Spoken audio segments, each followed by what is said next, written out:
Hey guys, happy Monday. I hope you've had a great day so far. I'm winding down my Monday and just wanted to get on here and talk to you about today's Cornerstones tip of the week. So if you looked at the title of my talk today, it's the Creepy Crawlies, and specifically we're going to be talking about ticks today. I know they're nasty little creatures, and they're a big problem, especially this year. This week I already found 5 ticks on me, and I don't even live or am in a place that has a particularly high tick load. So they're out to get us this year. And so when we talk about diseases that ticks can carry, there's a lot of different diseases. Anything from Rocky Mountain spotted fever to Lyme's disease to anaplasmosis to ehrlichiosis, just tons and tons of diseases. That's not even to count the viruses and bacteria that they can now carry. There's so many different diseases that ticks can carry. And so it is so important to protect our pets and to protect you guys from them, okay? So how do we deal with ticks? We live in an area where there's lots, and exactly in Joplin, Missouri, if you go and you get on the CDC website and look at the maps of the different ticks and of the different diseases they carry, you'll actually find that Missouri, right here in Joplin, Missouri, we are in pretty much tick central. And so we deal with the American dog tick, we deal with the black-legged tick, we deal with the brown dog tick, we deal with the Lone Star tick.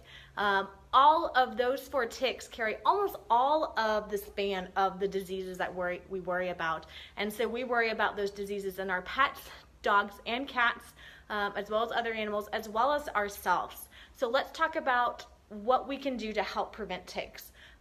First thing you can do is protect your pets from them, guys. There are lots and lots and lots of tick preventions out there. So how do you go about choosing them? So again, we're talking about diseases. So from a doctor standpoint, the faster I can kill a tick, the less likelihood there is disease transmission.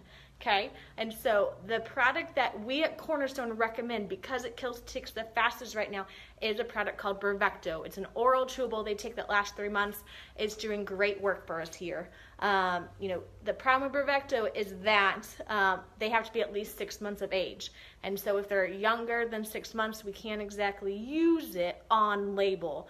We actually recommend a product called NexGard for that, and that's a monthly chewable that we give them until they're that age for the Bravecto.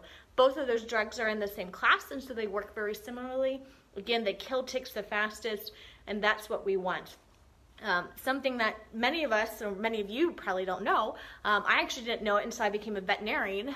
We think about Lyme's disease, we've heard about that, but we don't think about the other diseases that ticks carry, and we don't think about how fast ticks can transmit disease. In the United States, there's actually a tick, it's called the brown dog tick, that can actually transmit disease in as little as 15 minutes. That's 1-5, guys. That's really scary, okay? That is you sending out Charlie or Fluffy to go to the bathroom, you coming back and you picking a tick off and them playing again. Problem with that is 15 minutes. Even if you take that tick off and get it off, they could have already transmitted disease. So from our standpoint here at Cornerstone, we want to kill the ticks as fast as possible. And that is why we recommend Bravecto and NexGard, is because they kill ticks the fastest. And so that we have the least likelihood of disease transmission, okay? But let's say you're on your preventions, but you still find a tick. What do? There's lots of information of, oh, you twist it, or you can put heat or ice or put nail polish on it. Nix those guys, okay? The best way to get the tick, and you can even find this on the Center of Disease Control, their tick section. And I'll actually put a link in the comments below after we're done with this video so you guys can go look at their recommendations. The best thing to do is you want to get a pair of fine tip tweezers, grip it as closely to the skin as possible, and then you want to do slow, firm pressure to get that tick off. The goal in doing it slowly and firmly is trying not to break the head or the mouth parts off. Now, if those do break off, because sometimes they're going to, If you can grab it with the tweezers, go ahead and grab it and pull it out. If you can't, just let the skin heal, okay? Our goal, again, because we're worried about how quickly disease transmission can occur, we want to get that tick off as soon as possible. And so I don't recommend heating it. I don't recommend icing. I don't recommend using nail polish and letting it detach. Okay, sometimes that can take a long time to detach, and honestly, sometimes it doesn't work, okay? And so don't twist, don't pull it rapidly, just grip the tick as close as you can to the, as close as you can to the skin, using some fine tip tweezers, and pull it off slowly and firmly, okay? Same thing, once you get the tick off, don't smash it with your fingers, because again, you can get some of those contents on you and you can possibly expose yourself to diseases that they carry, okay? Now there's also some information out there regarding testing of ticks to determine the diseases they have. As of right now, the Center of Disease Control is not recommending testing because there's no standards for the testing as of right now in the laboratories. And so the problem is you may test for some of them and they may be a false positive, or sometimes you test for them and they're a false negative, meaning the tick does carry disease, but we don't get any. So right now we're not recommending testing the ticks for diseases. What I would recommend though is go ahead and take a Ziploc bag and put the tick in there, okay, and just seal it. And the reason I recommend doing this is for identification purposes. So if you find a tick either on yourself or on your pet, cat or dog, pull it off, remove it like we talked about, put it in a Ziploc bag, and keep it for 2 to 3 weeks. Go ahead and date the bag so that if your pet breaks with a rash, if your pet gets sick, we can go back and look at the tick so we can know the types of diseases that that tick carries. We know it based on our epidemiology studies. We can look at it, and so we know more specifically what to look for treatment and for diagnostics, okay? Because different tick-borne diseases will exhibit different clinical signs and sometimes has different treatments, okay? And so saving it for that purpose is really good. But it's not necessarily, you'll hear different things about going and actually sending it off to the lab and testing. At this point, because the Center of Disease Control does not recommend that due to laboratory standards and differences, we are not recommending testing the ticks for the diseases, but rather keeping it for identification so we can zone in our focus and our treatment a little bit more clearly, okay? So we kind of talked about removing it, we talked about keeping it and dating it. Next, we actually talked about prevention.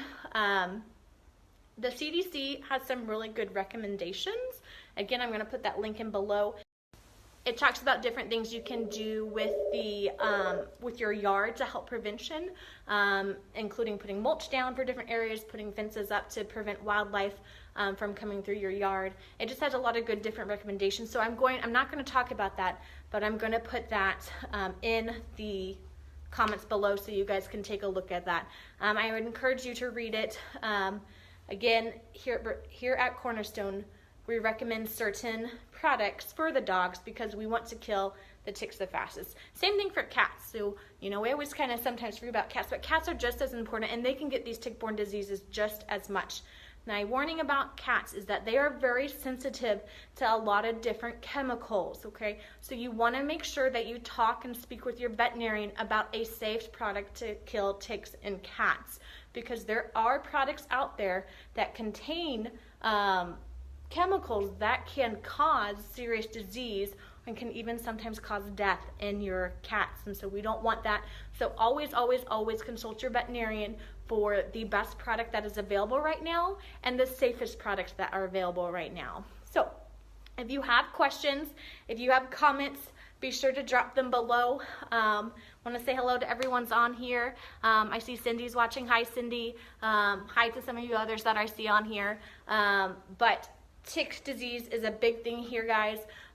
It causes diseases in our pets and it causes diseases in us, okay? I've actually got a tick bite that I took the tick off last week and this bite is still irritating and bothering me. So it's a big concern, okay? So protect your pets, protect yourselves, and be sure to check out the link to the CDC Center of Disease Control Center in in the comments below so you can make sure that you are doing everything you can to help prevent the disease. So, all right, I'll chat with you later. Bye-bye.